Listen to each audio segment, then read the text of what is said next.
Era el orgullo de la Marina Argentina. Un crucero de 13.000 toneladas, servido por una tripulación de 1.000 hombres. Se llamaba el General Belgrano.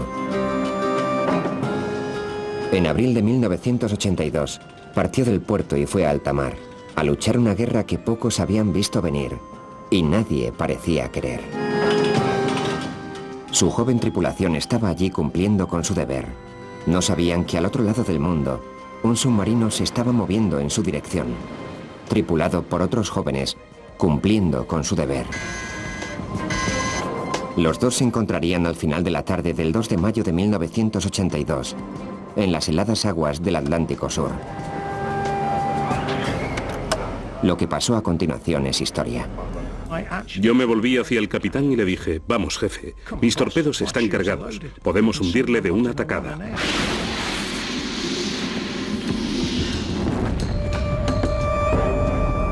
Lo que uno ve en las películas, que es ese torpedo corriendo casi en la superficie del agua, y en que el comandante o alguien dice: todo timón a babor para eludir el torpedo y pongámosles proa. No.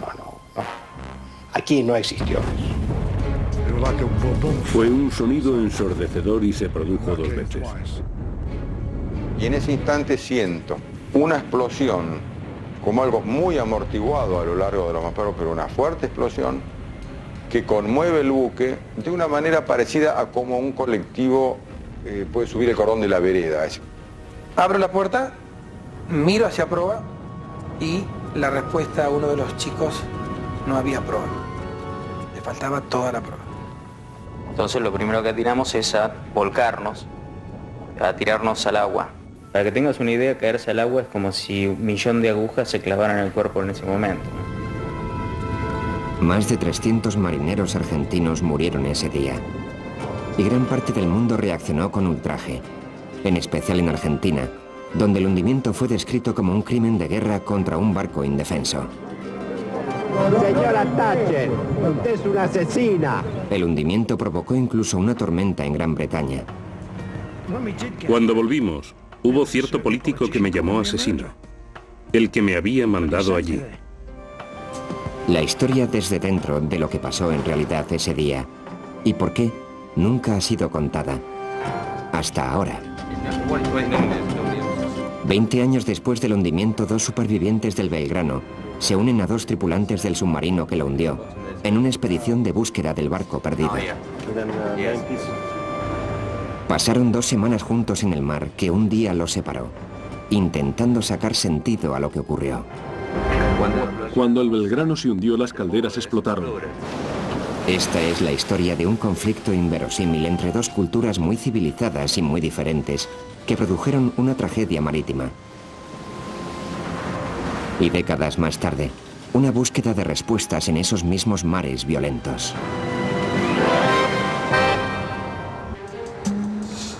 En la zona más sur de Argentina, no muy lejos de la Antártida, se encuentra la pequeña ciudad portuaria de Ushuaia. En 1982, un barco de guerra estaba anclado allí, repostando combustible y suministros. Se llamaba el General Belgrano y se estaba preparando para la guerra, si es que llegaba. Una guerra que pocos habían visto venir, entre 2 combatientes inverosímiles, Argentina y Gran Bretaña. El crucero argentino transportaba más de 1.000 tripulantes.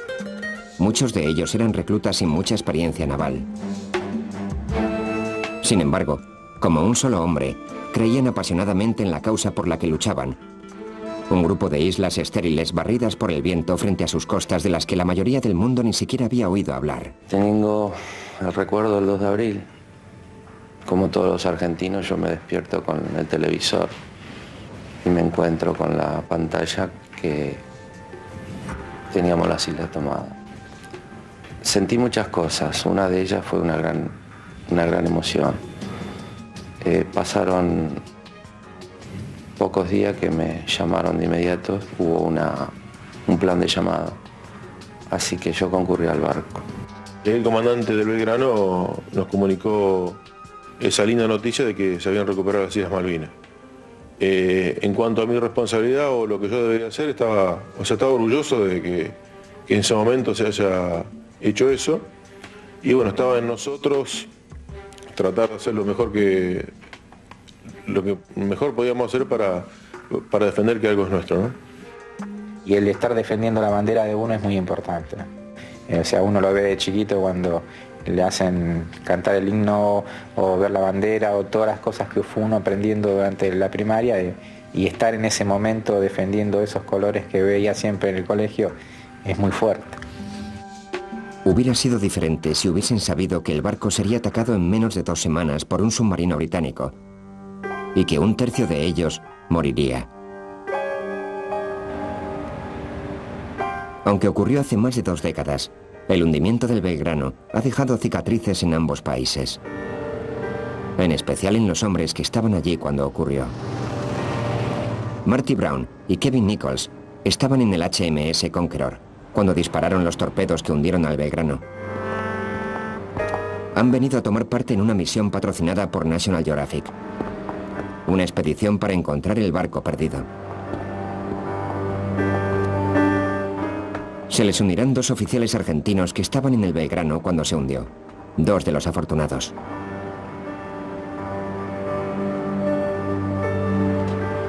Su primer encuentro a bordo del barco de búsqueda es un poco tenso.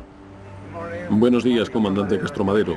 Encantado de conocerles. Bienvenidos a Argentina. Muchísimas gracias. Buenos días, encantado. Comandante Castromadero, bienvenido a Argentina. Capitán Galassi, bienvenido a Argentina. Capitán Galassi. Me alegro de tenerles aquí. Espero que tengamos un intercambio interesante de opiniones. Será muy interesante hablar con ustedes. Es agradable estar aquí bajo estas circunstancias. Oh, sí, sí, sí. Kevin Nichols era el operador de sonar que detectó el primero el Belgrano. Marty Brown ayudó a cargar los torpedos que lo hundieron. Carlos Castro Madero servía como oficial de artillería. Pedro Galassi era el segundo al mando del crucero.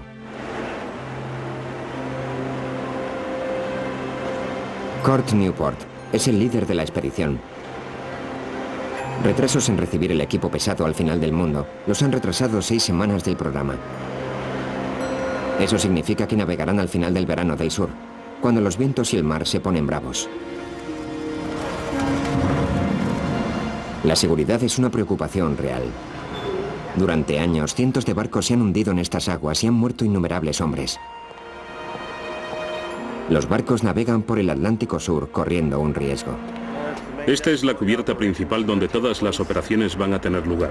Está muy seco ahora mismo, ¿verdad? Pero cuando lleguemos al mar no va a estar tan seca, va a estar muy mojada.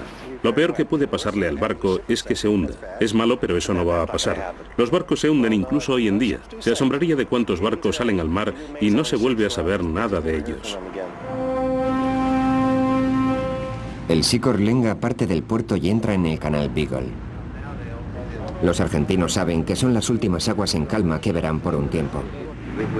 Hemos salido del puerto donde se ven los barcos pequeños. El Belgrano estuvo allí. Hasta ahora, la relación entre los veteranos es amistosa, pero distante, lo que no es sorprendente ya que provienen de culturas muy distintas. Y esa división cultural fue en parte responsable de la guerra que los trajo a todos al Atlántico Sur en 1982.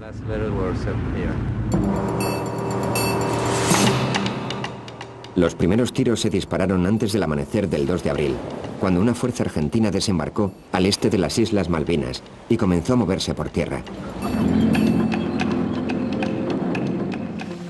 No encontraron resistencia hasta que llegaron a la capital, Stanley.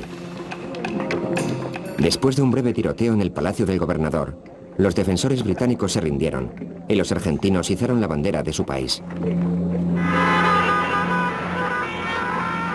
Esta fue la reacción cuando las noticias llegaron a Buenos Aires. Júbilo que bordeaba el éxtasis. Si el resto del mundo estaba asombrado por esta explosión de alegría, es porque el resto del mundo no comprendía que el pueblo de Argentina estaba celebrando el cumplimiento de un sueño que habían tenido durante generaciones.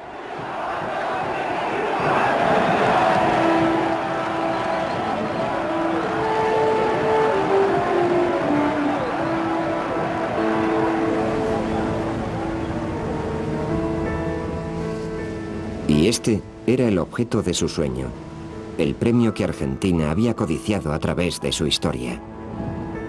Unas cuantas islas desoladas que se encuentran a 500 kilómetros frente a la costa de Argentina. Remotos trozos de tierra al final del mundo, conocidos por su fauna, sus cabras y no mucho más. Los británicos que tomaron las islas en el siglo XIX las llamaban las Falklands y las reclaman como parte del Reino Unido. Aunque hasta 1982 ni siquiera hacían mella en el inconsciente de la nación. Los argentinos las llaman las Malvinas, y en lugar de ser un pie de página en su historia, las Malvinas son centrales para el sentimiento de identidad de Argentina. Casi todos creen que las islas son una parte esencial de Argentina robada por Gran Bretaña, y durante casi 2 siglos, los argentinos soñaron con recuperarlas. A los chicos en las escuelas se nos enseñó en su momento, que las islas nos pertenecen por las razones históricas y legales y no por una mera proximidad geográfica. En cuanto a cuán emocional es el tema para nosotros, yo creo que se torna emocional por la convicción de que nos han quitado algo y que es nuestro. Reclamar las islas puede haber sido el sueño de cada escolar en Argentina. Pero ese sueño tendía a ignorar un hecho importante. Las 1.800 personas que vivían en las islas eran británicos y querían seguir siéndolo. Eso provocaba un problema. La Declaración de Naciones Unidas de 1960, en cuanto a la autodeterminación de las naciones, expresaba categóricamente que cada uno tenía derecho a determinar su propia forma de gobierno, por lo que había una población de gente completamente británica que decían que querían formar parte del Imperio Británico. Todos los elementos para un conflicto entre Argentina y Gran Bretaña estaban dispuestos. Si la diplomacia fracasaba, y en 1982 fracasó. Se produjeron diversas negociaciones en el ámbito de las Naciones Unidas, en el ámbito del Consejo de Seguridad, que es donde realmente se tenía que dirimir la pelea. No se logró obtener nada favorable a la Argentina. Como la población de las Malvinas estaba decidida a formar parte del Imperio Británico, Gran Bretaña tuvo que negarse a negociar. Era una situación sin solución. Nadie iba a ninguna parte. La mesa estaba puesta para un trágico cálculo erróneo por parte del gobierno argentino. Una junta militar dirigida por el general Leopoldo Galtieri. Impopular en casa y enfrentada a un creciente malestar doméstico, la junta necesitaba una victoria, algo dramático e inspirador para unir al país. ¿Y qué podía ser mejor que una acción militar osada y rápida que cumpliera un sueño nacional? La Junta Argentina, al parecer, decidió en 1981 que 1982 sería el año de las Malvinas. Tenían problemas en cada casa. Habían tenido una así llamada larga guerra sucia, que todos conocemos, y estaban ansiosos por lograr algo más digno que matar a estudiantes de izquierda. Así que tenían el deseo interno de conseguir algo popular políticamente para el pueblo.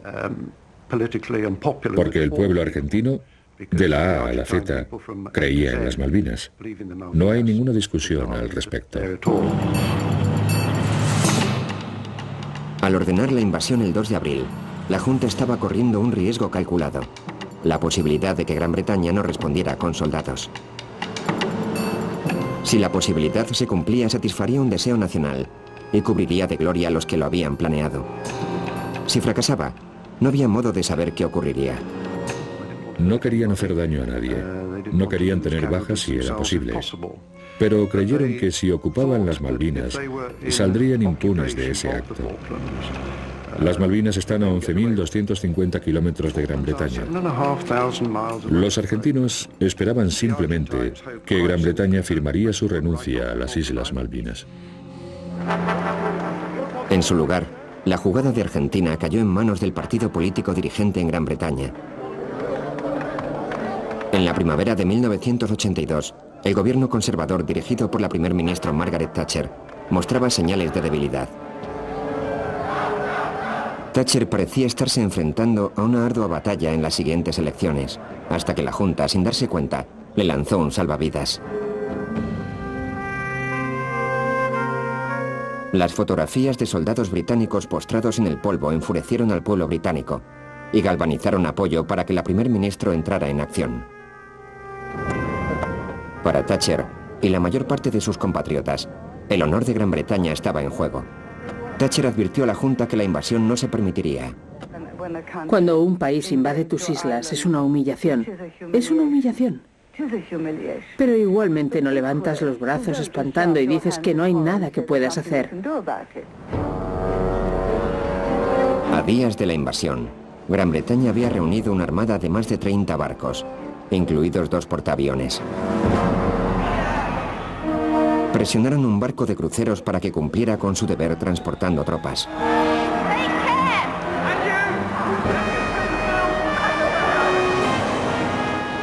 El fervor patriótico se elevaba. Incluso la familia real se implicó. El príncipe Andrés, sirviendo como piloto de helicóptero de la Marina, formaría parte de la operación de reclamación de las islas. La vida normal en Gran Bretaña pareció estar a la espera. Incluso las botas. Me llamó el viernes y me hizo cancelarlo todo. Lo tengo todo, las flores, todo. ¿Cuándo os casaréis ahora? No lo sé, cuando él vuelva. Esperemos que vuelva.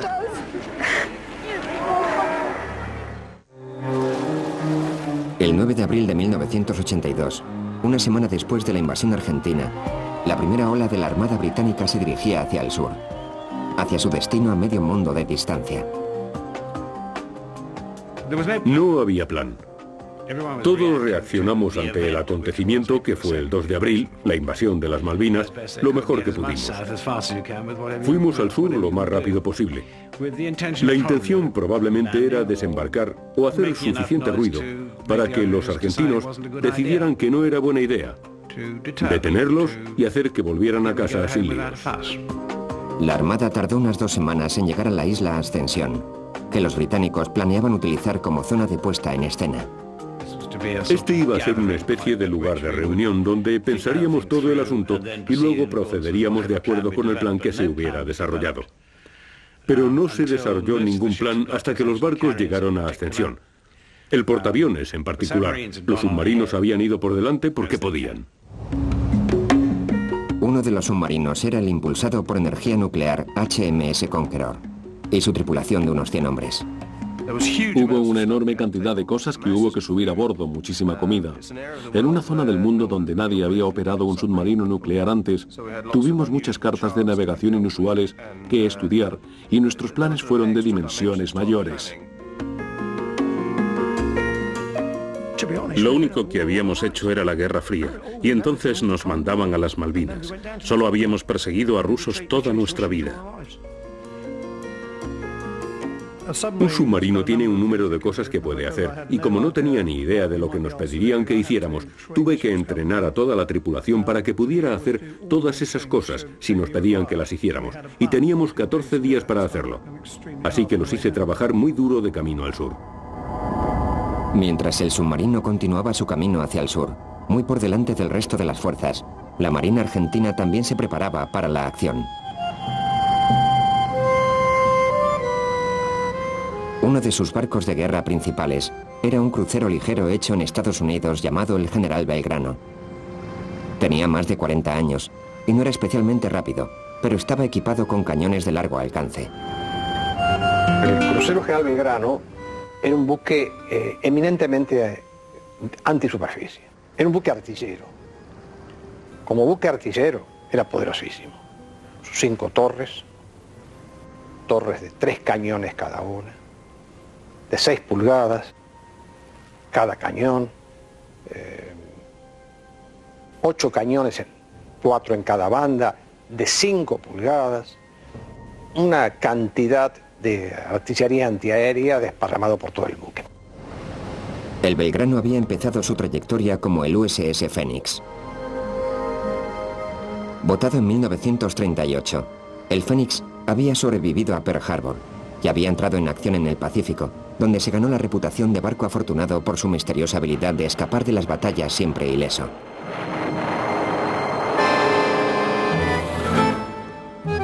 En 1951, Estados Unidos vendió el Fénix a Argentina, donde rápidamente se convirtió en una pieza central de su flota.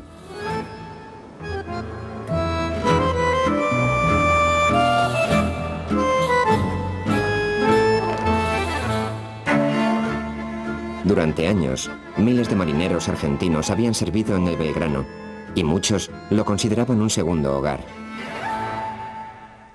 Uno que viene del interior, que en mi caso, de la campaña, y los únicos buques que había conocido, o barcos, o como uno les llamaba, a los cerealeros en la provincia de Entre Ríos, encontrarme con una ciudad flotante como era algo fantástico para mí. O sea, era, aparte de mi casa, mi segundo hogar, porque prácticamente yo vivía a bordo. Lo que me enseñó, lo que aprendí a bordo, el tener una familia de 1093 personas, porque éramos una familia a bordo. A mediados de abril de 1982, mientras la flota británica se reunía en la isla Ascensión, el Belgrano estaba en puerto, preparándose para lo que pudiera venir a continuación. La calma antes de la tormenta. La tripulación escribió cartas, escribió muchas cartas. Y en esas cartas la gente volcaba lo que sentía, su experiencia a bordo. Mamá y papá, yo la estoy pasando bien, tengo muchos amigos, estoy en un buque que se come bien, se duerme bien, en fin. Pero algunas cartas llegaron a decir, por ejemplo, papá y mamá, cuídense mucho, porque yo me voy a defender a la patria. Y no es una, ni dos, ni tres, hay muchas. De manera que eso nos enmarca un poquito el espíritu que se estaba viviendo a bordo. Era una entrega total, una entrega donde el hombre, la vida de él, estaba en segundo término. Primero estaba la vida de la patria. A bordo del Conqueror, marineros británicos cumplían su deber con su país también. Aunque no sin algunos reveses que por entonces no parecieron divertidos. Cuando estábamos aquí, nos enredamos en el kelp, en las algas marinas. ¿Ah, sí? No nos movíamos, nos quedamos atascados. El kelp nos impedía movernos. Tuvimos que dar unos cuantos acelerones para seguir. Sí, se enredaban. Era un arma secreta que teníamos. Sí, tuvieron que poner más revoluciones para de alguna manera. Las ocultas que teníamos. It was secret weapon, yeah. Es el segundo día de la búsqueda y han tenido suerte. El tiempo es bueno, el mar moderado, los vientos a menos de 20 nudos. La herramienta principal de búsqueda es un sonar para escanear. Solo hay uno de ellos a bordo, por lo que si le ocurre algo, la búsqueda habrá terminado antes de comenzar.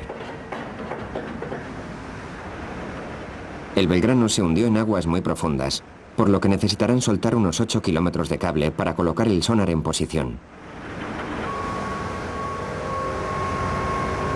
La búsqueda de Newport cubrirá mucho terreno, o mar, porque nadie sabe con exactitud dónde se hundió el Belgrano.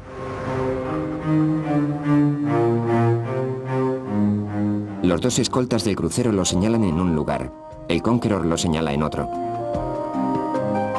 Newport planea registrar un cuadrado de 20 kilómetros de ancho por 20 kilómetros de largo, que incluyen ambas localizaciones.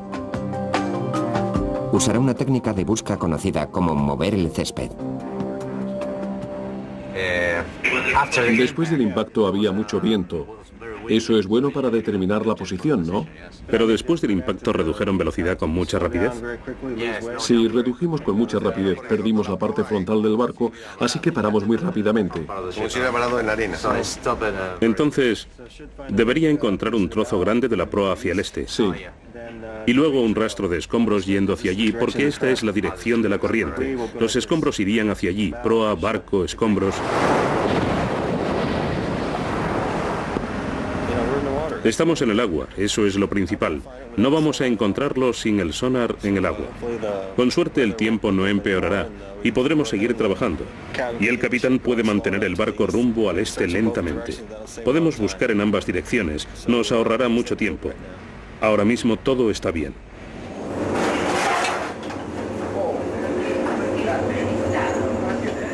A los argentinos les sorprende saber que algunos tripulantes del Conqueror aún se entristecen cuando el aniversario del hundimiento se acerca cada año. Cuando estoy en casa, mi mujer me dice que me pongo muy irritable. Sí, me pongo muy irritable. Sí, es psicológico o algo así, ¿sabes? Siempre miras el calendario, si es el 1 de mayo, si es mañana, siempre.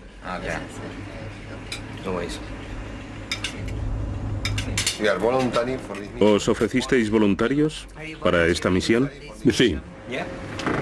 Los argentinos tienen curiosidad por los motivos de Nichols y Brown para venir en este viaje. ¿Por qué queríais estar aquí en esta misión? Por lo que ocurrió.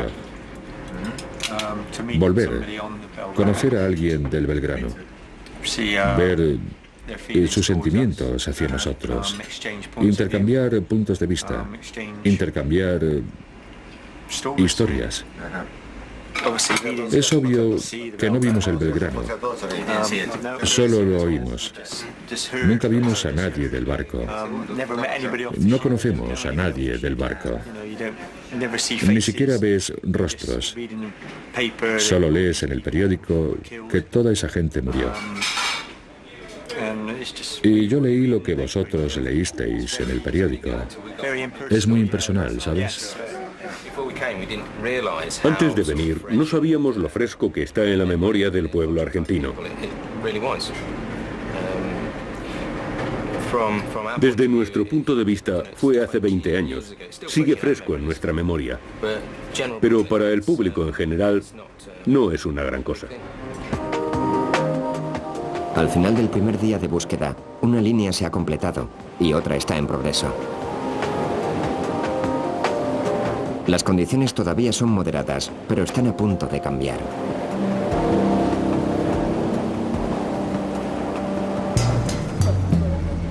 Han pasado 2 semanas desde la invasión y aún existía la posibilidad de que el conflicto entre Gran Bretaña y Argentina pudiera resolverse por vía diplomática. El ministro de Asuntos Exteriores de Estados Unidos, Alexander Haig, se dividía entre Londres y Buenos Aires, intentando evitar una guerra que ninguna parte quería realmente hacer. Mientras tanto, Gran Bretaña había anunciado la creación de una zona de 200 millas de exclusión total alrededor de las islas. Estaba diseñada para prevenir que Argentina reabasteciera las islas desde el continente, pero fue malentendida por el pueblo que pensó que los barcos fuera de esa zona estarían a salvo. De hecho, Argentina ya había sido advertida que cualquiera de sus barcos podía ser atacado, en cualquier momento, en cualquier parte. Enviaron un mensaje a los argentinos a través de la Embajada Suiza en Buenos Aires, diciendo que desde ahora, era el 23 de abril, una semana antes de que llegaran las fuerzas especiales, cualquier avión o barco argentino que sea un peligro para las fuerzas británicas puede ser atacado. El significado de eso es que la zona de exclusión, por lo tanto, no tenía relevancia. Mientras tanto, las fuerzas especiales británicas se dirigían inexorablemente hacia el Atlántico Sur, mientras los comandantes desarrollaban un plan de batalla y entrenaban a sus tropas por el camino.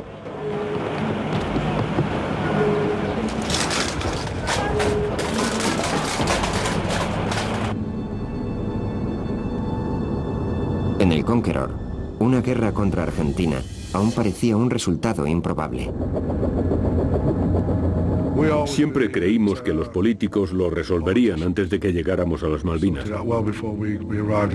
Sé que los ingenieros hicieron una especie de porra en popa respecto a los días en que regresaríamos. Navegamos en abril. Creo que el último día era el 7 de mayo, cuando volveríamos al Reino Unido. Nadie esperaba siquiera que llegáramos hasta abajo. No creo que ninguno esperara que entráramos en guerra. Recuerdo el tipo de conversaciones a medianoche, cuando el submarino estaba silencioso y nos dirigíamos hacia el sur. Creíamos que era cuestión de tiempo el que nos hicieran dar la vuelta. Nadie lo creía de verdad. Nos costó algún tiempo darnos cuenta de que estábamos en una guerra de disparos. Finales de abril de 1982. Las fuerzas especiales británicas estaban a 450 kilómetros de las islas y entrando en la zona de alcance de la Fuerza Aérea a bordo del único portaaviones argentino. el 25 de mayo.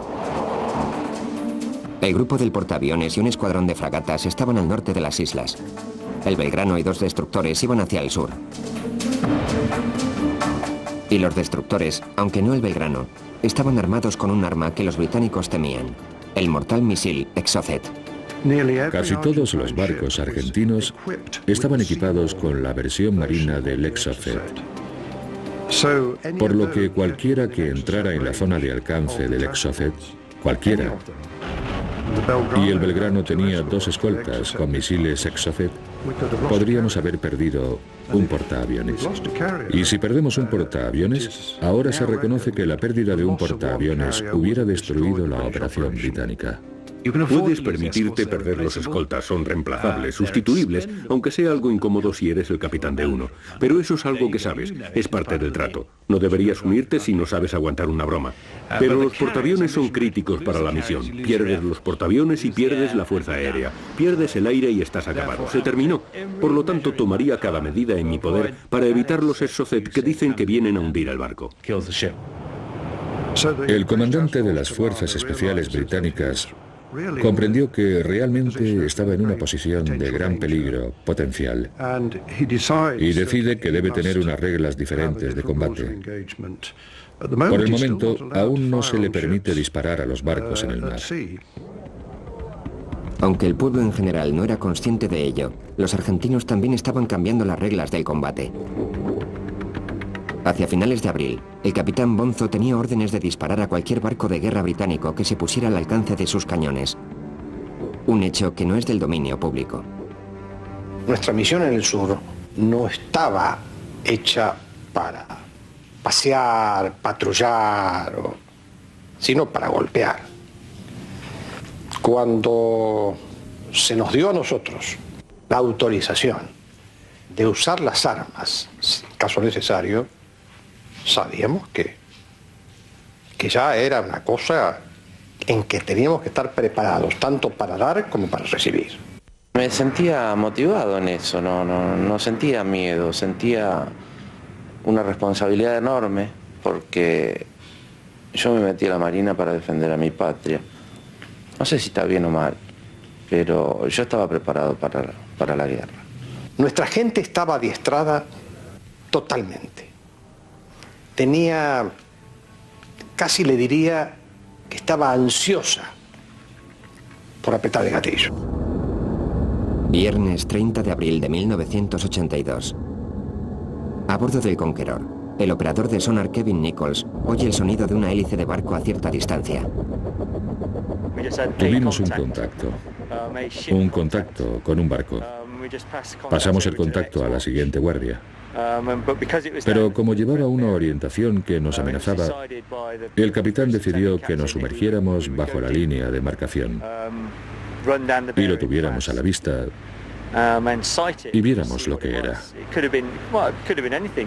Podía haber sido cualquier cosa, podía haber sido un barco de pesca, pero nos sumergimos y lo buscamos hasta que lo encontramos. Y resultó que era el Belgrano y su escolta.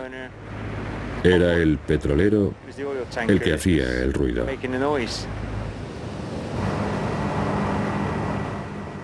Había recibido del escalón superior de comando un mensaje un día antes por el cual el día sábado a partir de mediodía debía incursionar hacia el este.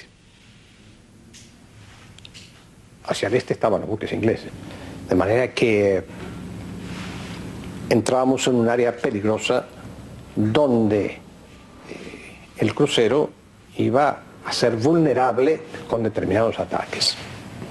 Cuando yo estaba haciendo petróleo del petrolero en el mar, esa mañana del 1 de mayo, el submarino inglés Conqueror estaba mirándome. Y yo eso no lo sabía. La primera visión que tuvimos fue que el Belgrano estaba repostando en el lado de estribor del petrolero y el destructor estaba en el lado de babor. Entonces es cuando seguimos durante 2 días. ¿Teníais idea de que estábamos allí? ¿La teníais? No. Sabíamos que no podíamos hacer nada contra un submarino nuclear. Nuestro principal enemigo era un submarino nuclear. No había nada que hacer contra eso. ¿Sabíais que había uno en la zona? Sí, lo sabíamos. El Conqueror tenía a la vista el ala sur de la flota argentina, pero no podía apretar el gatillo. Vimos el Belgrano, sus 2 escoltas y 2 barcos de reabastecimiento. Estaban todos en fila. Yo me volví hacia el capitán y le dije: vamos, jefe, mis torpedos están cargados, podemos hundirlos de una tacada. Hubiera sido como pelar guisantes. Lo que ocurría es que todos los barcos estaban bajo órdenes de combate que te decían lo que podías y lo que no podías hacer. Y cuando detectamos al Belgrano por primera vez, nuestras reglas de combate no nos permitían atacar a ningún barco argentino. Así que en lugar de atacar al Belgrano, el Conqueror comenzó a seguirle, usando una táctica submarina clásica. Si te pones enfrente de la popa de un barco grande, es muy difícil que su sonar te detecte porque pasa a través de sus propias hélices. Si una de las escoltas recibe un contacto de sonar, lo informará a su extensión y marcación. Cuando observan esa marcación en la superficie, verán su propio barco. Asumen que es un eco de su propio barco, pero tú estás a 60 metros debajo de ellos.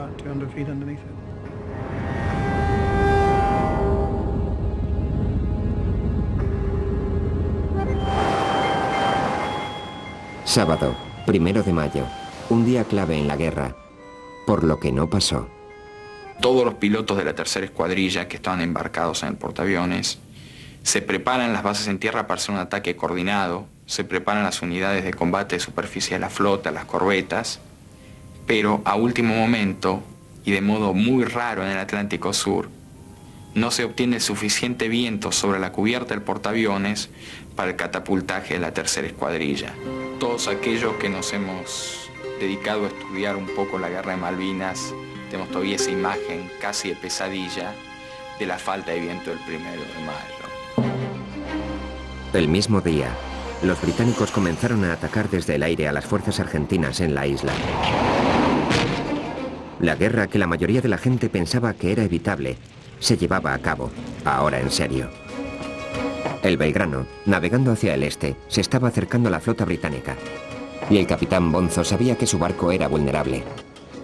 A las 5 de la tarde, el buque entró en un área que se puede llamar, vamos a llamarla área peligrosa, con un peligro de un ataque aéreo, porque estábamos dentro del radio de acción de la aviación embarcada inglesa. El buque tenía muchos medios para enfrentar la lucha antisuperficie. Menos medios para enfrentar la lucha antiaérea. Y nada, nulo, total, para enfrentar la lucha submarina. A bordo de su buque insignia de las Fuerzas Especiales, Woodward, aún estaba preocupado por un ataque con Exocet. Y temía ser atrapado por un movimiento de pinza si el Belgrano y sus destructores continuaban su movimiento hacia el este. Creo que mucha gente desde fuera no entendió la importancia de la amenaza que suponía el Belgrano y sus destructores. Habían pensado, bueno, un viejo crucero y un par de viejos destructores. ¿Qué amenaza suponen para 2 portaaviones y un grupo de batalla? La respuesta es una amenaza muy seria. Sabiendo que aún tenía el Belgrano a la vista, Woodward pidió a Londres permiso para atacar. Teníamos la misma clase de imagen táctica y por lo tanto habíamos llegado con sensatez a la misma conclusión táctica, que era una amenaza seria para mí. Así que estábamos de acuerdo en que tenía que desaparecer.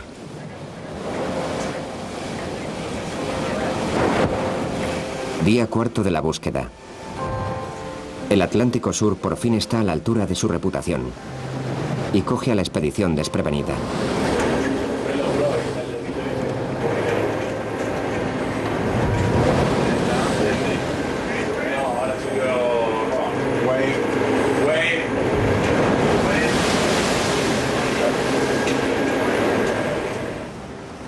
El Sikorlenga es golpeado por olas de 4,5 metros y vientos de 45 nudos. Y el sonar aún está en el agua. Ahora tienen que recuperarlo.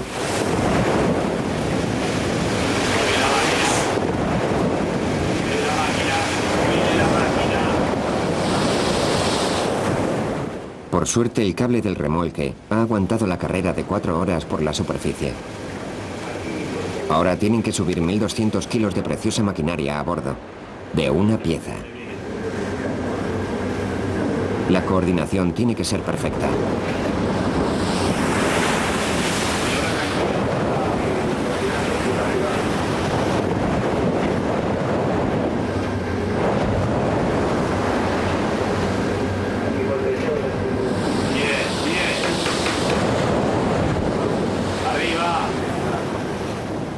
Han esquivado una bala.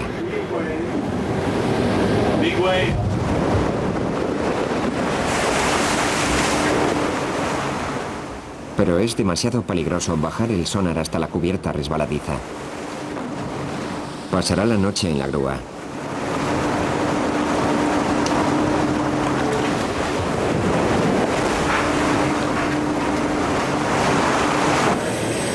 El tiempo tormentoso afecta a cada uno de forma diferente. Yo estoy bien, físicamente. Me estoy acostumbrando al mar bravo a diferencia de mi compañero. Bendito sea. ¿No se levanta? Viene y va. No es todo el tiempo. A veces estoy mejor, pero no he tenido apetito en 2 o 3 días. Así que no he comido nada, aparte de unas galletas y un poco de tostada.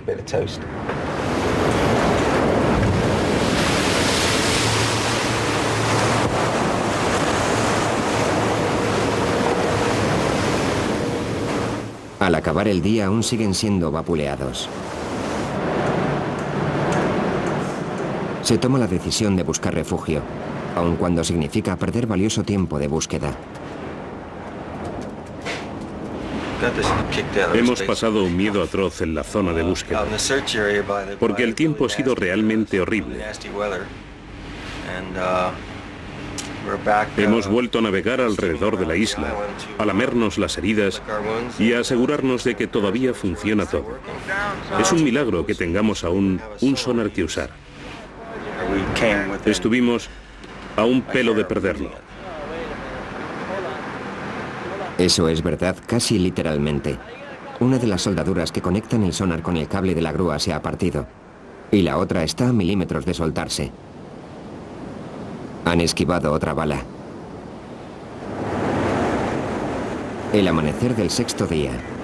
Los vientos están aullando. Todos se sientan por ahí a esperar que cambie el tiempo. Hecho polvo. Totalmente enfermo. No podía levantarme, no quería levantarme. El olor. El olor de la cena, ni hablar. Si ceno, vomito. En un submarino es así. Y luego, cuando te sumerges, se va el mareo.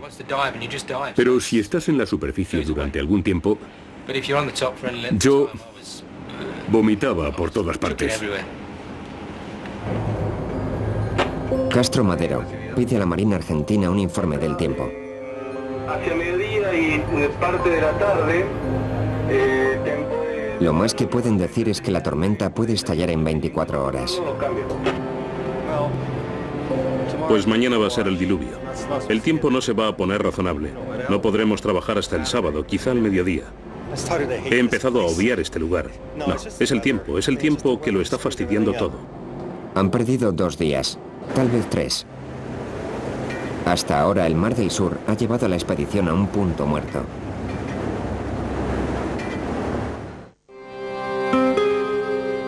...2 de mayo de 1982, justo antes de amanecer. El Belgrano aún se dirigía hacia el este, hacia la flota británica, cuando el capitán Bonzo recibió un cambio de órdenes. El mensaje decía que yo debía cesar ese rumbo que yo tenía y retrotraerme un poco más atrás hacia el oeste. Sin saber por qué,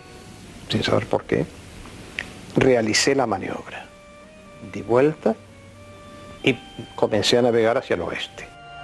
El nuevo rumbo del Belgrano, lejos de la flota británica y hacia el continente, podía parecer una retirada, pero no lo era. El comandante argentino de operaciones navales, el almirante Lombardo, ordenó que todos los buques de superficie dieran la vuelta temporalmente. Esto es el grupo de ataque de superficie, el grupo de portaaviones, el grupo del Belgrano. Todos ellos se dirigieron hacia el oeste, no hacia el continente, sino a un punto de contención frente al continente, listos para acercarse al día siguiente si era necesario. El Conqueror continuaba siguiendo al Belgrano cuando la tripulación recibió unas órdenes que cambiarían sus vidas. De repente escuchamos la retransmisión por radio y había un cambio en las reglas de combate. No recuerdo las palabras exactas, pero en definitiva era una orden de hundir el Belgrano. Tiene que entender que éramos guerreros de la Guerra Fría. Lo que hacían los submarinos era seguir a la gente y fotografiarlos y hacer cosas a hurtadillas como esas. La idea de disparar torpedos a alguien, hacíamos prácticas y eso, pero formaba parte de nuestro repertorio de trucos. Pero rápidamente se hizo obvio que probablemente iba a pasar. A primeras horas de la tarde, el Conqueror se sumergió y tomó una posición delante del Belgrano, esperando a que el crucero presentara su costado al pasar. Tuvimos una discusión respecto a qué armas íbamos a disparar. En aquellos tiempos solo llevábamos dos clases de armas y eran los Mark 8 que teníamos desde 1939 y la maravillosa y horrible máquina nueva llamada la Mark 24. Un Mark 8 me llevaba 5 minutos cargarlo, el 24 me llevaría media hora y era un arma nueva. Y no era un arma que me gustara particularmente, porque nunca la había lanzado. Nunca jamás en mi carrera naval había disparado un Mark 24 y no lo había visto estallar. El Mark 24 o pez tigre usaba un método totalmente diferente de destrozar un barco. En lugar de detonar por impacto, el dispositivo que guiaba al pez tigre llevaba un fusible magnético que provocaba una explosión directamente debajo del objetivo. La explosión resultante levantaba el barco del agua y le partía el casco.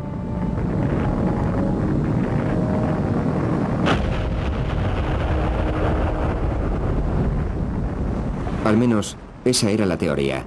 Pero en 1982 aún estaban mejorando los dispositivos. Y teníamos el Mark 8, que era un torpedo mucho más antiguo e impulsado por diésel que llevaba casi 50 años al servicio de la Marina. Un torpedo muy sencillo, muy duro y muy fiable.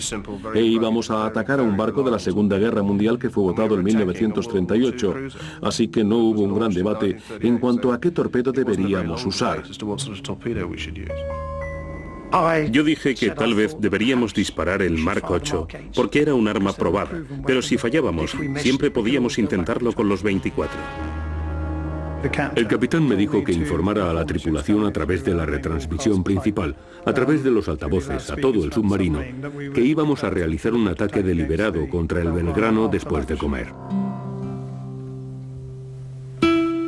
A bordo del Belgrano, los marineros habían acabado la comida del mediodía. La sopa juliana, me gusta la sopa, pero no va a tener ni el olor de esa sopa. Hay olores que lo transportan, hay palabras que lo hacen llorar y hay momentos que le dicen que uno tiene que estar agradecido de estar vivo. La sopa juliana es verduras, fideos moñito con pedacitos de morrón, bien caliente había naranja y no me acuerdo, creo que había tallarines con tuco de segundo plato. Y hasta ese momento uno estaba netamente tranquilo. El Conqueror iba delante del Belgrano, frente a babor, esperando a que el crucero traspasara su proa. Empezamos el ejercicio y el ejercicio funcionó. Fue como un reloj. Lo hizo hasta el momento en que el segundo al mando, cuando el capitán estaba a punto de decir fuego, le dijo: no dispare, señor, el ángulo de giro está creciendo. Desde luego tenía razón y el capitán bajó el periscopio y no hicimos nada durante el tiempo que tardó. Y entonces el primer teniente dijo: ahora, el periscopio subió. Los torpedos normalmente se disparan desde la sala de control. Por desgracia, en un submarino de 50 millones de libras, el botón no funcionó y recibí la orden de disparar a mano. Creo que disparé los tubos 1, 3 y 4. Los disparé a mano desde el panel de control de disparo. Y entonces ocurre una secuencia de acontecimientos. El motor de control de parada se levanta y el pez sale fuera. El pez se desliza fuera. El espolón se separa cuando se levanta el motor de control de parada. Un pez. Cuando esa secuencia está completa, tiro de la manilla de control al siguiente tubo de torpedo. Y ocurre lo mismo. Cuando la secuencia se termina, tiro de la manilla del tercer tubo. 3 segundos. Los torpedos tardan menos de 1 minuto en alcanzar su objetivo. La temida espera. Por favor, estalla. ¿Lo hemos hecho todo bien? ¿Ha funcionado? Eran las 4 en punto de la tarde. En el Belgrano, los marineros estaban en el proceso de cambiar de turno.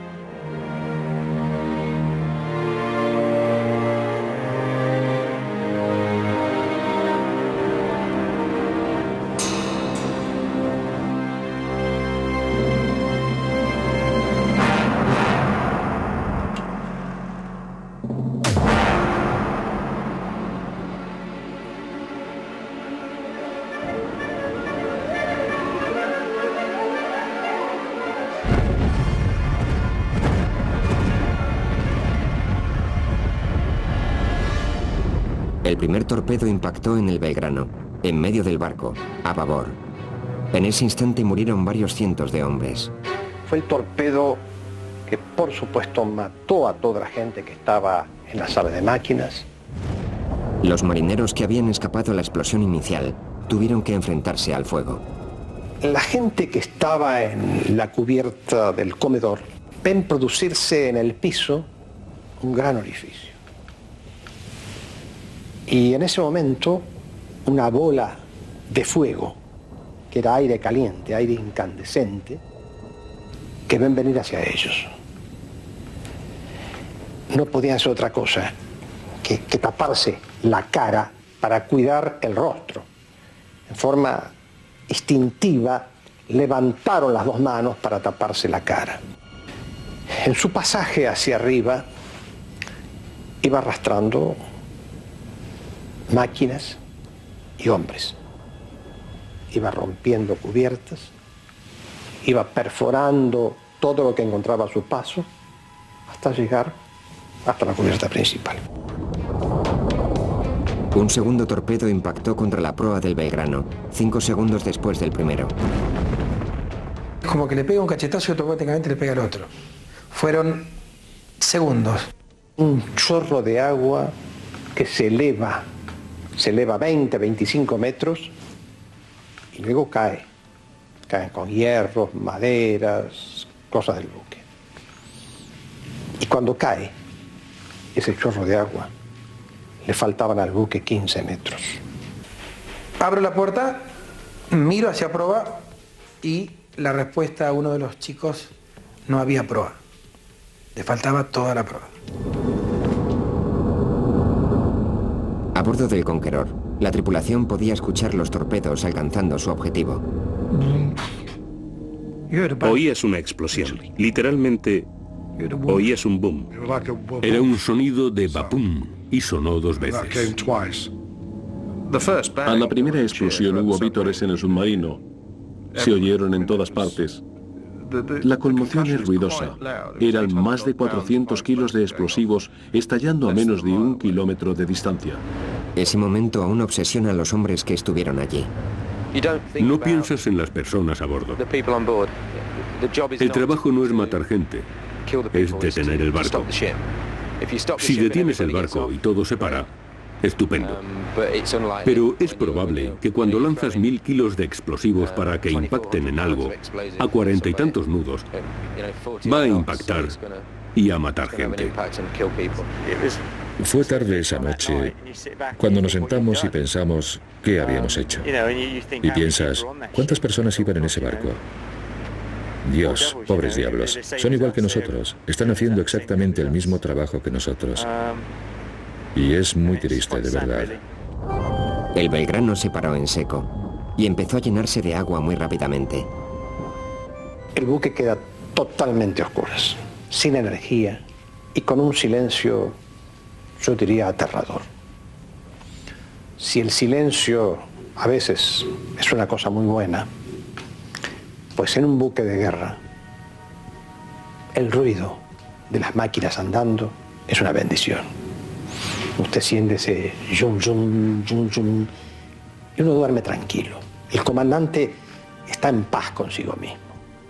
El peligro es cuando siente el silencio, porque el silencio es la muerte. Bajo cubierta, cientos de hombres corrían por los oscuros corredores, buscando la seguridad de las cubiertas superiores. En esa explosión segunda es como que el buque paró y entró a hacer unos ruidos tremendos, que era como que se partía, crujía. Eso es muy simple entender por qué hacía eso. El buque tenía unas bisagras, como el buque era tan largo, entonces esas bisagras era como que hacía ruido y como de dolor. Uno se imagina que el buque sentía dolor, ¿no?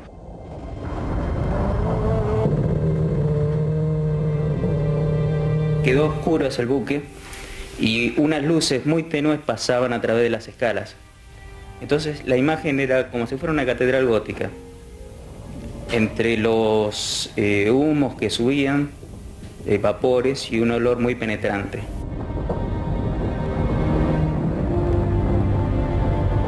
Mientras la mayor parte de la tripulación corría hacia arriba, unos cuantos trataron de bajar y no sobrevivieron. Me decidí a ir a las máquinas a buscar mi salvavidas. Llegué hasta el comedor. No pude seguir más porque los gases del torpedo eran muy fuertes. Era un olor a fósforo que tenía muy fuerte. Entonces me asfixiaba, aparte de asfixiarme, me hacía llorar los ojos. Y no pude seguir después. La cantina estaba regenteada por dos civiles, los hermanos Ávila.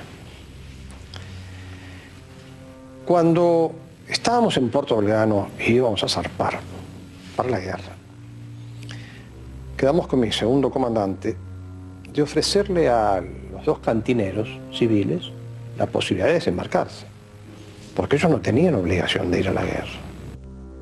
No, señor, qué esperanza. Nosotros somos tripulantes del crucero, queremos embarcar, no nos dejen en tierra.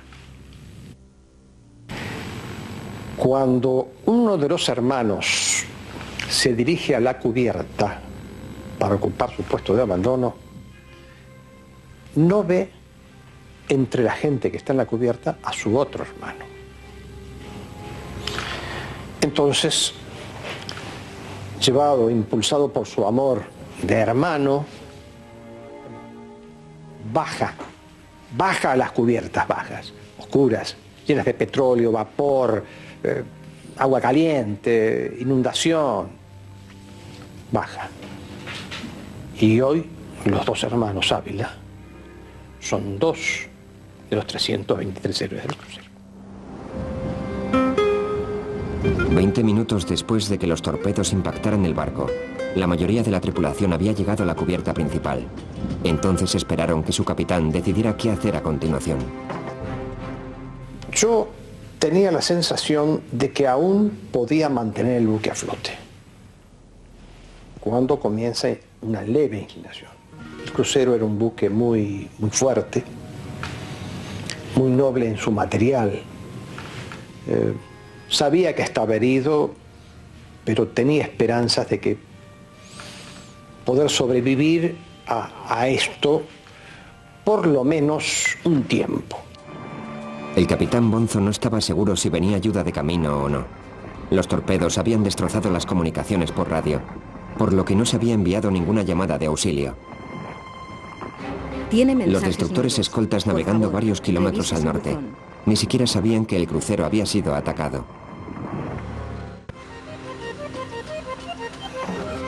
Domingo por la tarde, 2 de mayo de 1982. 20 minutos después de que explotaran los torpedos, el capitán Bonzo supo que el Belgrano se estaba hundiendo y que no había mucho tiempo para que sus hombres subieran a los botes. La banda de babor, que es la banda de la izquierda, había penetrado en el agua unos 8 metros. a tal punto que se podía pasar de la cubierta directamente a la balsa. No así la de estribor, que estaba totalmente levantada. Y por esa banda de estribor fue muy difícil el abandono. Entonces a las 16:20, 16:23 aproximadamente, es el momento que yo ordeno el abandono del buque. Para escapar, los marineros tenían que saltar a los botes, pero eso no siempre era posible. Muchos marineros tuvieron que saltar directamente al agua, que estaba apenas sobre el punto de congelación.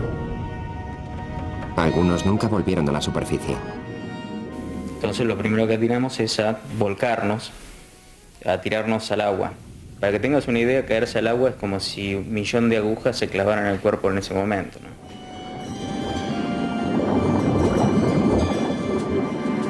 Me arrojo al agua, desde la proa.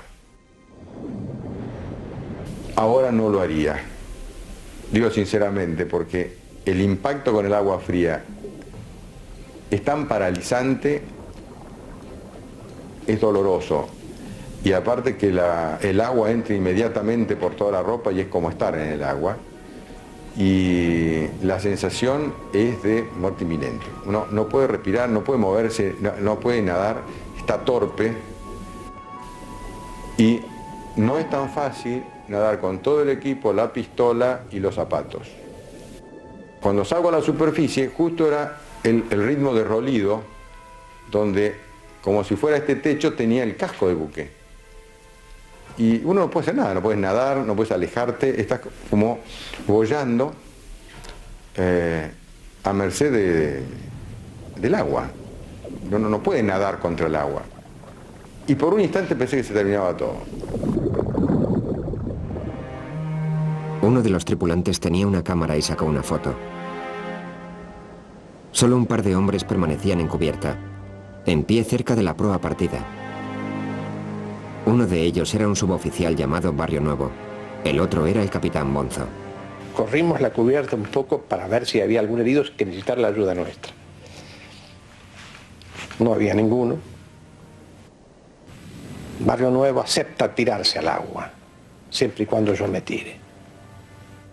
Entonces él hace la señal de la cruz, se para en la quilla de rolido del buque, que está abajo, y de ahí se va al agua.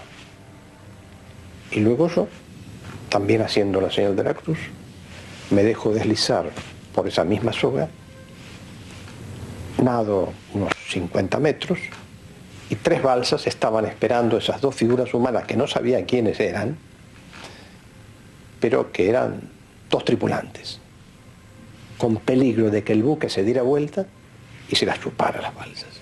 Sin embargo, ahí estaban. Pienso que fueron una de las primeras balsas en salir, porque toda la parte después, o sea, toda la parte de imágenes al hundimiento, fueron sacadas de la balsa mía.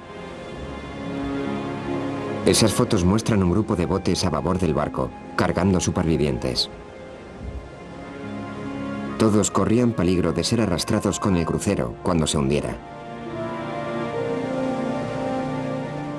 Nosotros nos sacamos fuerza para tratar de alejarnos de esa zona peligrosa, y el destino quiso que no sea una ola que se dio vuelta, o porque nos vio que éramos lindos, o porque quería que nos salgamos. La cosa que esa ola pegó contra el buque, rebotó contra el buque y nos alejó.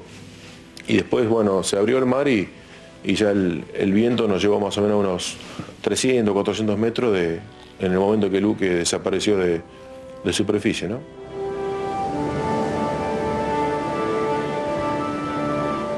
Y recuerdo que uno de los conscriptos le dijo: mira, se está hundiendo, dirigiéndose al crucero. Yo no quiero mirar, dice el otro. Y bueno, yo no pude más de curiosidad, me asomo a través del techo roto y veo que lentamente el crucero se desliza hacia popa y, sin hacer vuelta en campana y sin irse a pique, sin llevarse las balsas que tenía cerca, desaparece de la superficie.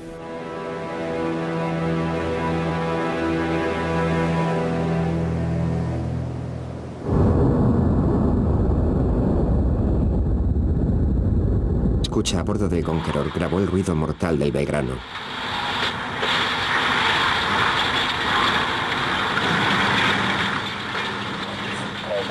Suena como si se rompiera una araña de luces. Es el agua entrando en la sala de máquinas. Obviamente, explotan las tuberías de vapor. La intrusión del vapor caliente en el agua del mar suena exactamente como una araña de luces rompiéndose despacio. Como un ruido de campanilleo, como cristal rompiéndose, o uno de esos móviles de campanillas, o una lámpara de cristal.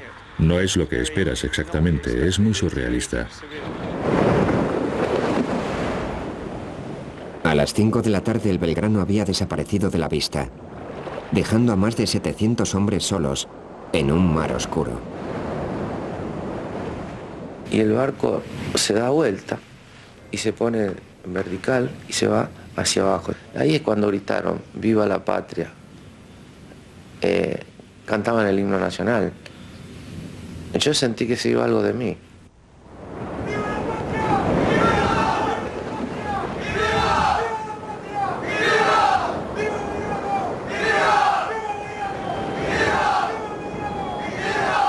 Dijo un tripulante, sí, qué notable.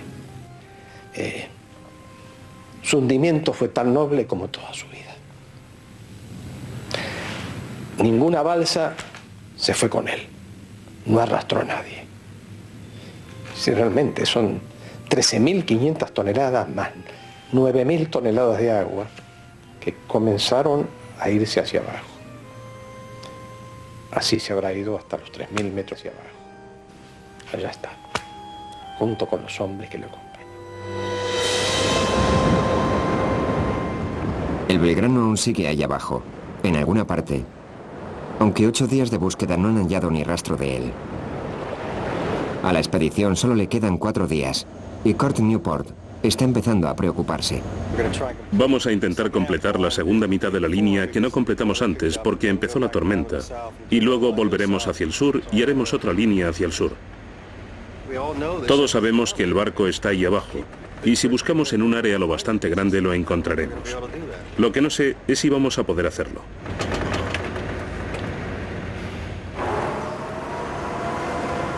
Su inquietud está justificada. Al parecer otra galerna está en camino. Sumergen el sonar cuando aún hay una calma relativa y se preparan a aguantar la tormenta. Entre los veteranos un viejo malentendido por fin se aclara. El día del Belgrano pensábamos que los destructores nos lanzaban cargas de profundidad. Es lo que creíamos. Los argentinos les dicen que nunca ocurrió. Las explosiones que oyeron debieron ser otra cosa. Cuando el Belgrano se hundió, las calderas explotaron. Tal vez es lo que oísteis. Y eso fue unos 45 minutos o 1 hora después de recibir el impacto del torpedo. Porque yo estaba en una balsa. Decís balsa. Y también oímos una gran explosión y asumimos que eran las calderas. Mientras tanto, la tormenta que han estado esperando tarda en llegar. Se pierden otras 12 preciosas horas. La habilidad de predecir el tiempo es un gran problema. Porque, por ejemplo, ahora mismo se supone que tendría que estar soplando el viento a 33 nudos, pero tenemos 4 o 5 nudos de viento. En potencia, podíamos haber hecho una búsqueda en esta zona durante la noche, y no hemos hecho nada porque ayer hizo muy mal tiempo, y luego se calmó otro rato, y luego se suponía que iba a volver a ponerse bravo. Pero no ha ocurrido así, tan pronto como esperábamos, así que hemos perdido medio día porque el mal tiempo que tenía que llegar no llegó.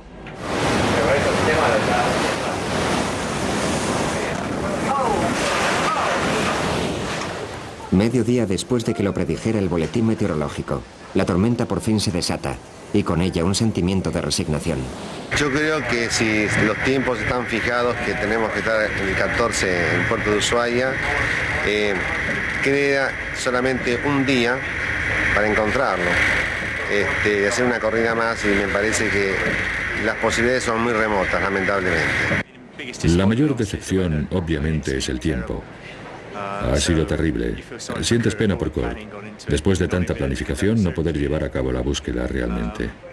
Decepción también porque no estuviera allí, donde los argentinos o la Marina Británica o nuestro navegante dijeron que estaba. Es un sentimiento de decepción, pero con suerte en el próximo par de días daremos con él. Pero primero tendrán que aguantar más tormentas.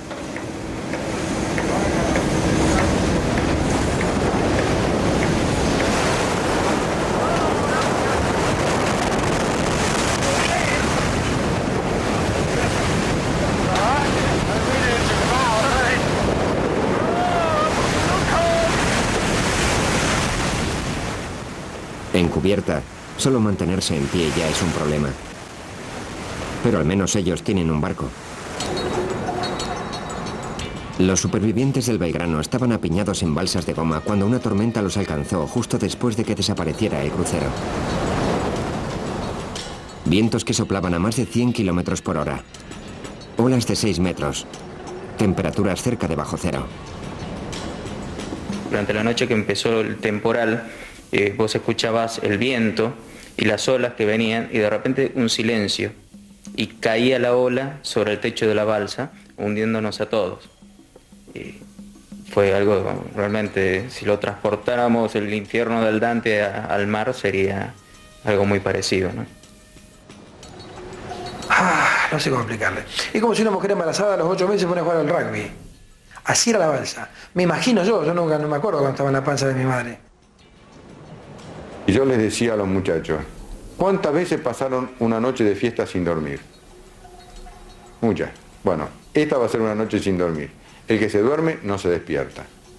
Porque el frío era tal que el que se duerme baja la temperatura corporal y puede no despertarse.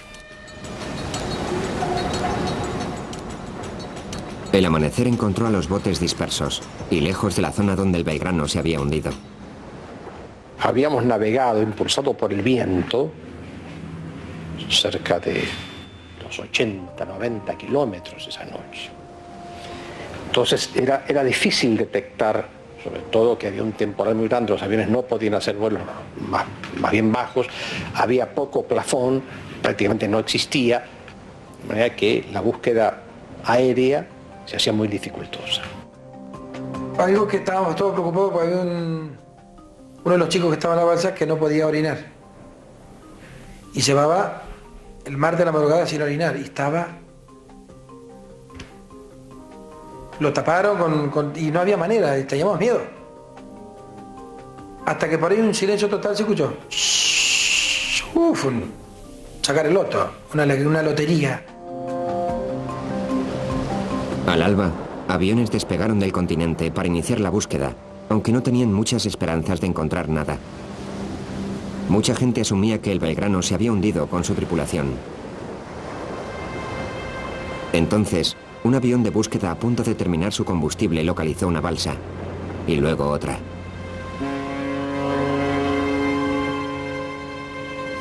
Sentimos la sirena, la bocina de uno de los destructores. Imagínense, después de estar un día en la soledad del océano, sentir que venía el destructor justo hacia nosotros, fue una excitación fantástica. Ya sabíamos que nos localizaron. Y a partir de ahí, bueno, fue otra cosa. Otro estado de ánimo, hubo charlas, conversaciones, más alegres, qué sé yo. Pero en todo momento se rezaba. En la balsa se rezaba. Esa fe, esa fuerza, a uno lo hace salir.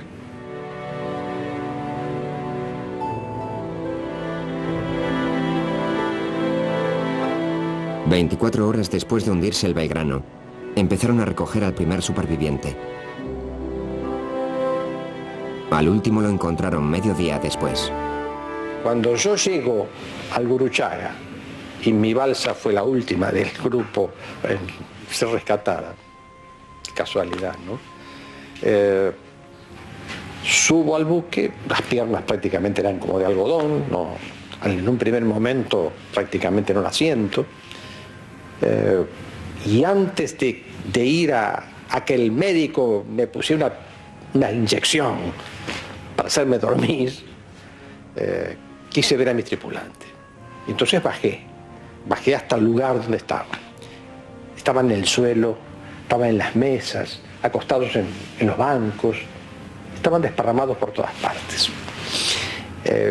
Cuando yo bajé, muchos se incorporaron, empezaron a gritar "Viva Belgrano", etc. Y ese fue el momento en que una persona vino y me dijo: señor, en este momento está viniendo para aquí el suboficial Barrio Nuevo. Y nos dimos un abrazo. Ese fue el momento en que yo me enteré que Barrio Nuevo había sobrevivido. Porque cuando él se tiró al agua, no lo vi más. Sin embargo, sobrevivió. En balsas donde no había hombres suficientes para generar calor corporal, algunos tripulantes murieron de frío. Y algunas balsas no se encontraron nunca.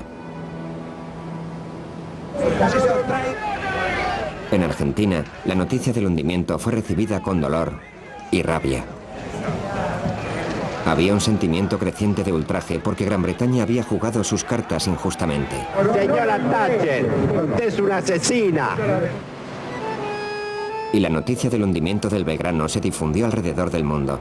La acción británica fue celebrada y vilipendiada. Perdido en la conmoción estaba el hecho de que el hundimiento cambió el curso de la guerra. Sabiendo que no tenía defensa contra los submarinos nucleares, la Marina Argentina ordenó a sus barcos que volvieran a sus aguas costeras. No teníamos ni idea de cuál sería el efecto de hundir el Belgrano. No lo habíamos pensado. Y nos complació mucho descubrir día tras día que su flota parecía haber vuelto a casa y no parecía volver. Nos complació mucho descubrir que el hundimiento del Belgrano efectivamente había derrotado a su marina. Los buques de guerra de la Marina Argentina estaban fuera de acción, pero no su aviación. 2 días después de que se hundiera el Belgrano, un par de cazabombarderos lanzaron misiles Exocet a las fuerzas especiales británicas.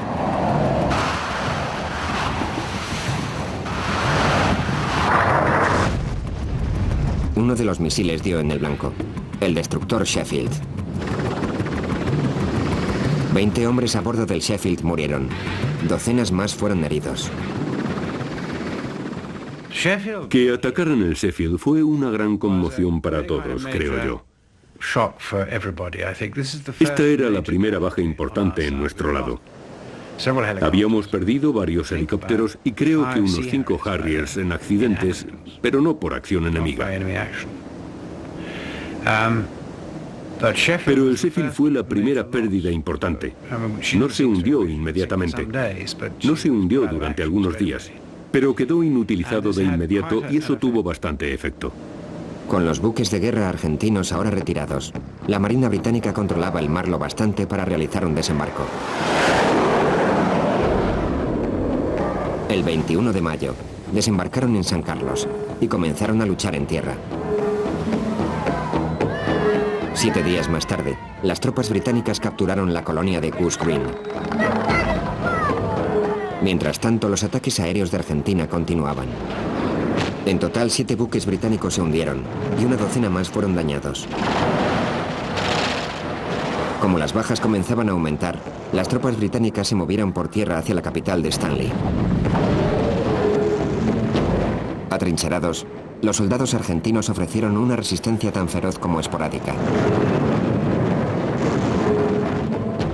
Por fin, después de 3 semanas de duras luchas, los británicos aseguraron las tierras altas alrededor de Stanley, y el 14 de junio los argentinos se rindieron. La inverosímil guerra había terminado, y para los comandantes británicos fue justo a tiempo. Si los argentinos no se hubieran rendido el 14 de junio, nosotros hubiéramos fracasado como el 21 de junio, una semana después. Estábamos agotados y los barcos estaban agotados. Y los sistemas de ingeniería estaban agotados y las armas estaban agotadas. Estábamos todos agotados realmente, como ellos. Pero ellos se agotaron primero. La oposición, menos mal. Julio de 1982. 4 semanas después del final de la guerra, la mayor parte de las fuerzas especiales británicas regresaron a Portsmouth y a una bienvenida tumultuosa.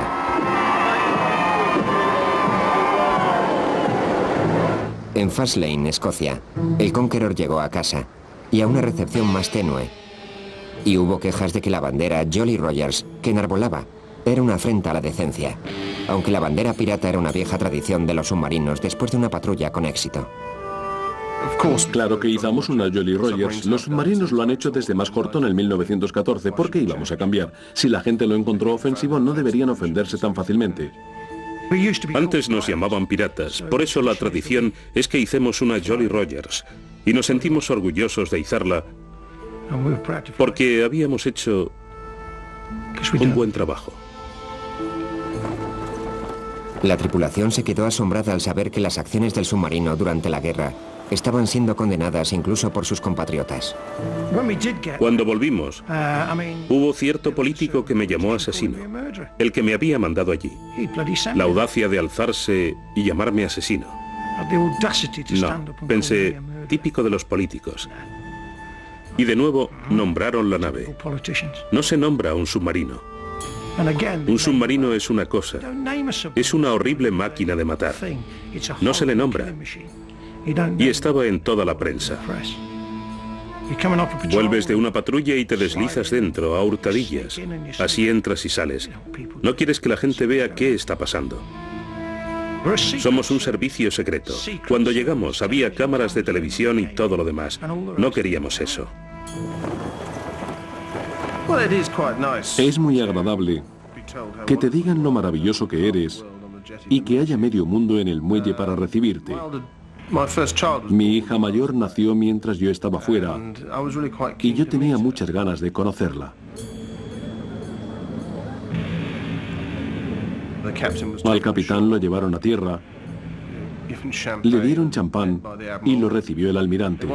Y querían que yo bajara a tierra temprano para filmarme conociendo a mi hija, lo cual no disfruté particularmente. Pero un amigo mío del sur de Francia, que había dejado la marina el año anterior, me contó luego que la fotografía de nosotros tres salió en la portada de todos los periódicos dominicales. Como se imaginará, mi suegra los ha guardado todos. Era solo euforia, pero supongo que fue agradable volver.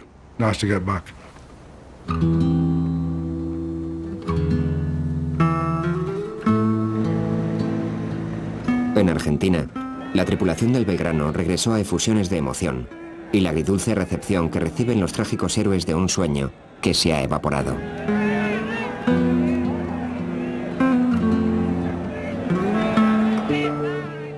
Entonces yo voy caminando y va mi madre por una calle y lo único que se me ocurrió fue ponerme al lado de ella y decirle, hola mamá. Y soltó las bolsas, me abrazó, la gente que estaba alrededor que sabía también se echó a llorar. Iba de uniforme blanco y paró un auto, un jeep, un alemán grandote. Dijo, ¿dónde lo alcanzo? Le digo, no, voy hasta Ballester. Dice, lo alcanzo a donde usted vaya. Y no sabía, ha callado la boca. Yo les pelote, esto de Malvinas, que yo sí, le digo, yo soy uno de los náufragos que cruzó el Belgrano. Paró el auto el hombre. Y me llevó a otra puerta de mi casa. Mi mamá y mi hermano que estaban muy preocupados por mí, fue un abrazo interminable, ¿no? Y después, con los amigos del barrio, con los vecinos, también fue algo que no se puede contar porque me emociono y me retrotraigo 20 años atrás que es como si lo estuviera viviendo hoy por hoy, ¿no? Y veo bajar de un coche, que estaba mucho más adelante, una persona. Esa persona viene corriendo. Era mi esposa. Ahí me di cuenta que tenía familia.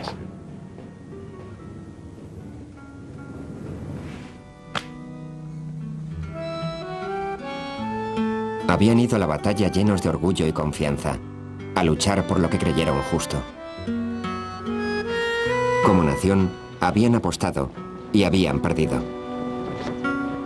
Lo único que siento es que no las tenemos las islas. Y por ahí hay un cierto alejamiento, pero sé que la vamos a tener en el futuro. Y no va a ser con guerra, no va a ser con guerra, va a ser con paz.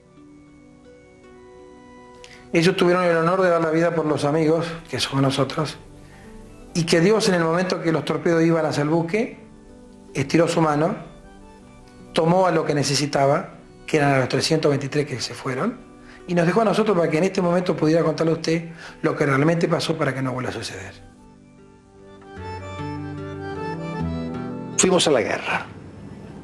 En la guerra uno está dispuesto a dar o recibir. En los buques de guerra no hay vanguardia ni retaguardia. Todos vivimos la misma suerte.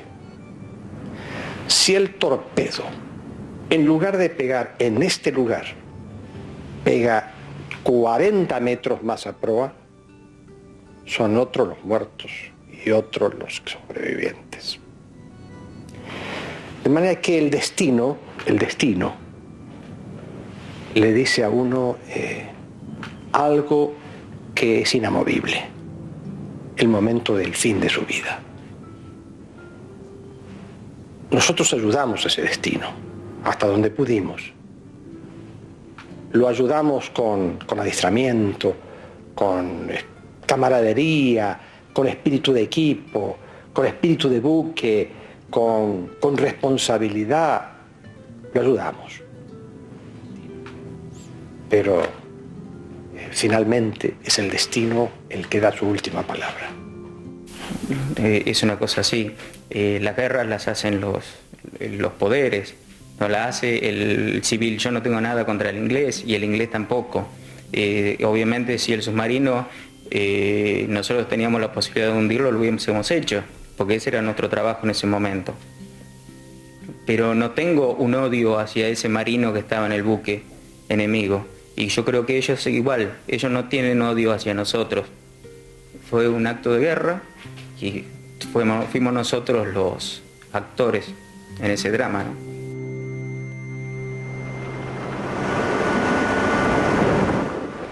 Es el último día de la búsqueda y el sonar todavía no ha encontrado un solo indicio del buque de guerra perdido. El tiempo se ha acabado. Vuelven a casa. Kurt Newport no puede creerlo. Hoy temprano acabamos la 8ª línea de búsqueda hacia el sur y como siempre no había nada. A esta hora, medianoche, se nos acabó el tiempo. Ahora vamos a subir el sonar a cubierta y se acabó.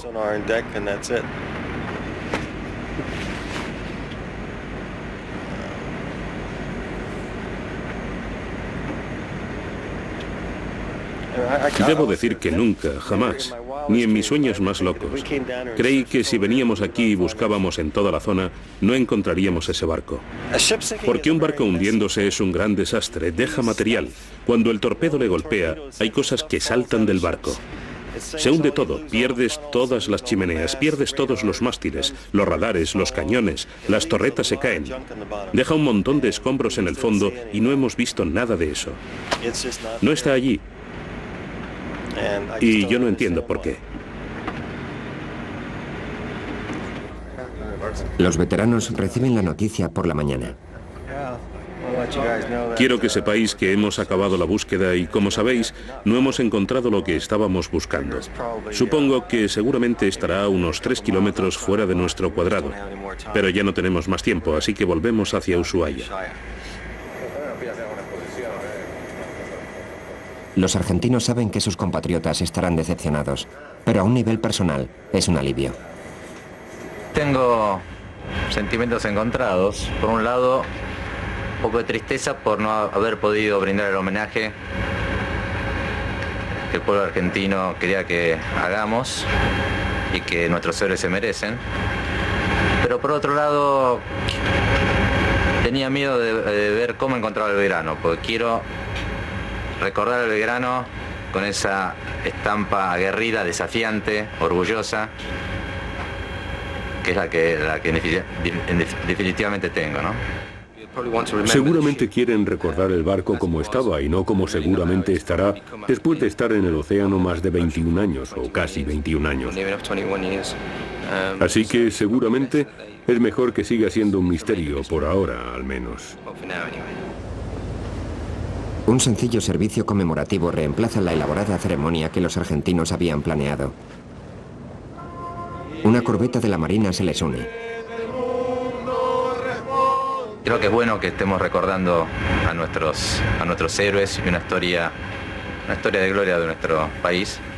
Y por otro lado, haberme encontrado con dos tripulantes del Conqueror, a Kevin y Martin, que realmente hemos tenido unas charlas muy lindas y de parte de ellos nos hemos enterado de sus sensaciones y con qué respeto, con qué consideración pudimos hablar de un tema que en un momento nos tuvo enfrentados y en una situación tan dramática como fue un hundimiento.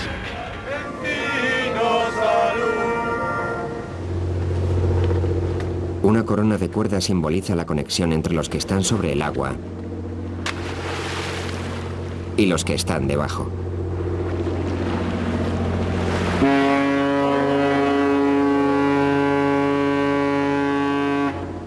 Ahora puedo poner rostros a las imágenes. Nunca pude hacerlo.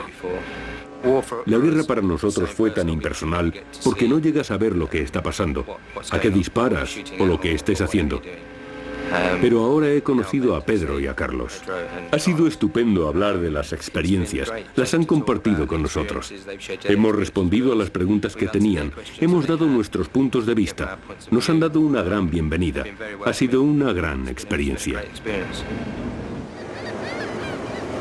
Como profesional de las Fuerzas Armadas, es tu trabajo hacer lo que hicimos. Pero ahora hemos venido aquí. He conocido a dos hombres que estuvieron allí. Ya no es impersonal. Siento que me ha ayudado mucho.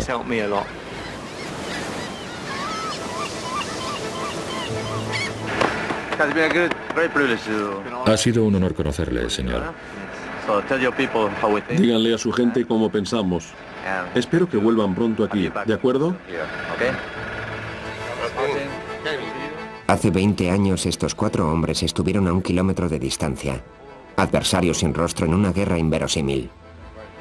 Cazadores y cazados. Ahora se llaman amigos.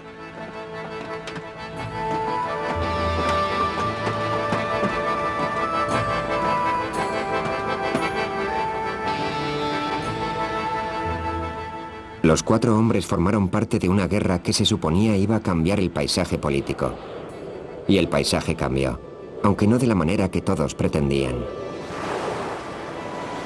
El año después de la invasión, la Junta Argentina fue derrocada. En Gran Bretaña, Margaret Thatcher fue reelegida en una victoria electoral arrolladora. Hoy, más de 20 años después de la guerra, las Malvinas son más británicas que nunca. Y cada escolar argentino aún las llama las Malvinas.